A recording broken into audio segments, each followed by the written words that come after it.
எல்லாருக்கும் வணக்கம். நம்மளோட இந்த ஸ்பெஷலான கதை அலசலுக்கு உங்களை ரொம்பவே உற்சாகமா வரவேற்கிறேன். இன்னைக்கு நாம பார்க்க போறது மழையின் மௌன கீதம் கதையோட முதல் அத்தியாயம். ஒரு கதையோட ஆரம்பமே நம்மளை எப்படி அந்த உலகத்துக்குள்ள அப்படியே இழுத்துட்டு போகுதுங்கிறத பாக்குறது ஒரு தனி சுவாரஸ்யம் தானே. மழையும் தனிமையுமா விரிகிற இந்த மாஸ்டர் பீஸ் கதையோட ஓப்பனிங்க நாம இப்ப ஒன்னா சேர்ந்து பார்க்க போறோம். சரி, நேரா விஷயத்துக்கு வருவோம். கதையோட நாயகன் சித்தாந்த் பெங்களூரோட பரபரப்பான மெஜஸ்டிக் ரயில் ஸ்டேஷன்ல வந்திறங்குறான். அப்போ அவனோட அசிஸ்டன்ட் சொல்ற இந்த ஒரு சின்ன டயலாக கவனிங்க. வெல்கம் சார், பெங்களூர் உங்களை மழையோட வரவேற்குது. இது சும்மா ஒரு வெல்கம் மெசேஜ் கிடையாதுங்க. பெங்களூரோட அந்த விடாத குளிரான மழை இந்த கதையோட இமோஷனலான பேக்ட்ராப்பை டக்குன்னு நம்ம மனசுல பதிய வச்சிடுது. எந்த ஒரு ஃபார்மலான இன்ட்ரோவும் இல்லாம நம்ம நேரடியா கதையோட ஆழத்துக்குள்ள குதிக்கலாம். முற்றிலும் எதிரான ரெண்டு துருவங்கள் ஒரே புள்ளில சந்திச்சா என்ன நடக்கும்?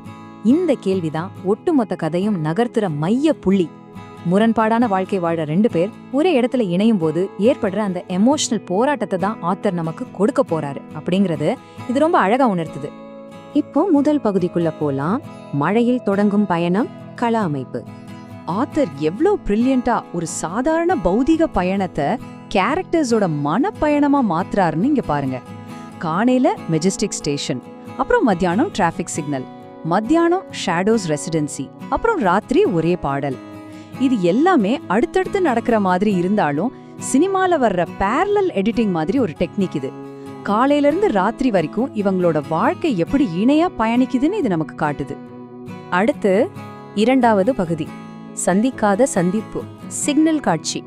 இங்க முக்கியமான பாயிண்ட் என்னன்னா, நம்ம ரெண்டு கேரக்டர்ஸையும் இணைக்கிற அந்த கண்ணுக்கு தெரியாத நூல், அதாவது இன்விசிபிள் ஸ்ட்ரிங் எவ்வளோ நுணுக்கமா இங்க கையாளப்பட்டிருக்குன்னு பாருங்க.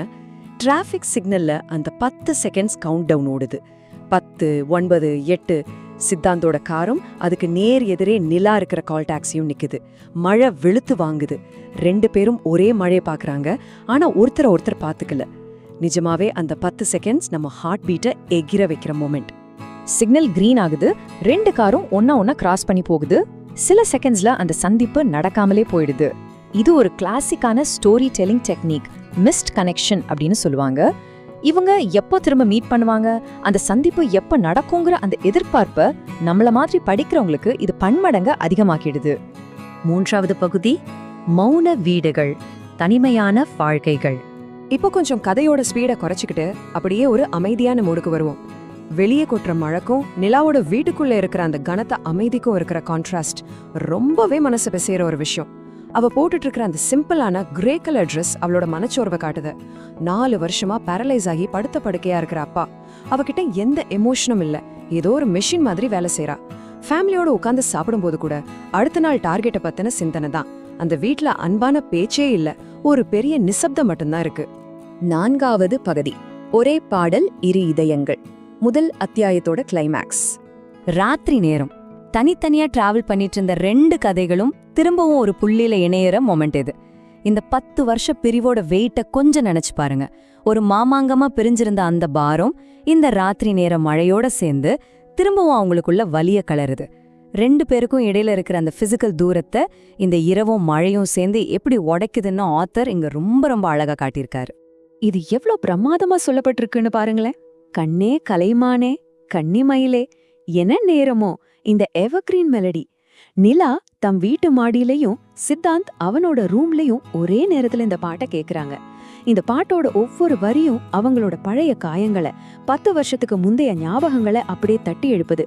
இப்போதைக்கு இசை அப்புறம் மழை, இது ரெண்டும் மட்டும்தான் அவங்களுக்கு துணை. இததான் இலக்கியத்துல பேரலல் பேசிங் அப்படின்னு சொல்வாங்க. அதாவது ரெண்டு வேற வேற சீன்ஸை ஒரே நேரத்துல காட்டி அவங்களோட இமோஷன்ஸ் எப்படி ஒன்னோட ஒண்ணு கனெக்ட் ஆயிருக்குன்னு விளக்குற ஒரு சூப்பரான டெக்னிக். ஒரு நல்ல கொரியன் டிராமா பாக்குற ஃபீல இந்த கிளைமேக்ஸ் நமக்கு கொடுக்குது. 5வது பகுதி, முக்கிய கருப்பொருள் மற்றும் கதை சொல்லும் உத்திகள். இந்த ஸ்லைட்ல கவனிக்க வேண்டிய ரொம்ப இன்ட்ரெஸ்டிங்கான விஷயம் என்னன்னா, ஹீரோவுக்கும் ஹீரோயினுக்கும் இடையில இருக்கிற அந்த முழுமையான முரண்பாடு தான். சித்தாந்த் தன் பழசுக்காக கல்யாணமே பண்ணிக்காம மெமரிஸ சுமந்துகிட்டு வாழறான். ஆனா நிலாவோ தன் கணவனை இழந்து குற்ற உணர்ச்சியிலையும் தனிமையிலையும் ஒரு ரோபோ மாதிரி லைஃப் லீட் பண்றா. இந்த ஒரு கான்ட்ராஸ்ட் தான் கதையோட ஆழத்தை நெக்ஸ்ட் லெவலுக்கு கொண்டு போகுது. ஓவராலா ஆத்தர் யூஸ் பண்ணிருக்கிற டூல்ஸை கொஞ்சம் பார்ப்போம். எமோஷன்ஸை ட்ரிகர் பண்ற ஒரு விஷயமா மழை, பாஸ்டையும் பிரசன்ட்டையும் இணைக்கிற ஒரு பாலமா பழைய பாடல்கள், அப்புறம் அந்த கொரியன் டிராமா ஸ்டைல் பேசிங், இது எல்லாத்துக்கும் மேல சித்தாந்த் அங்க போற அந்த ஷேடோஸ் ரெசிடென்சி அபார்ட்மெண்ட், ஃபியூச்சர்ல இவங்க 2 பேரும் கண்டிப்பா மீட் பண்ண போறாங்கங்கிறதுக்கான ஒரு பிரில்லியண்டான செட்டப் இது. இப்போ நாம இந்த அலசலோட எண்டுக்கு வந்துட்டோம். இந்த முதல் சாப்டர் ஒரு பெரிய கேள்வியோட முடியுது. அடுத்து நாம நிலாவோட கடந்த காலத்தை பத்தி தெரிஞ்சுக்க போறோமா, இல்லனா இவங்க 2 பேரும் நேருக்கு நேர் சந்திக்க போற அந்த முதல் தருணத்தை பார்க்க போறோமா? இந்த கேள்வி கண்டிப்பா அடுத்த சாப்டரை படிக்கணுங்கிற ஆர்வத்தை உங்களுக்குள்ள தூண்டியிருக்கும்னு நினைக்கிறேன். என்ன நான் சொல்றது சரிதானே? அடுத்து ஒரு செம்ம சுவாரஸ்யமான கதை அலசல்ல உங்களை மீட் பண்றேன்.